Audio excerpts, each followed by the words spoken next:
لما بنتحرم من النوم ايه اللي بيحصل؟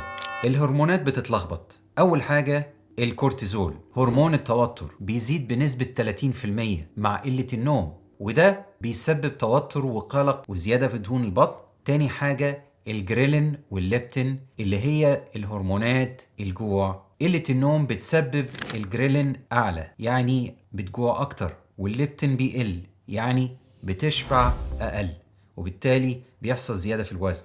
وتالت حاجة وهي الميلاتونين هرمون النوم بيقل بسبب الإضاءة والهواتف، وده بيسبب صعوبة في الدخول في النوم العميق. طيب الكافيين بقى هو العدو الصامت للنوم. الكافيين بيمنع تأثير الأدينوسين، المادة اللي هي بتخلينا نحس بالنعاس. ففنجان القهوة الواحد ممكن يفضل مأثر عليك لمدة 6 ل 8 ساعات. في دراسة في Journal of Clinical Sleep Medicine في 2023 قالت إن الكافيين حتى قبل النوم ب6 ساعات ممكن يقلل النوم العميق بنسبة 20%.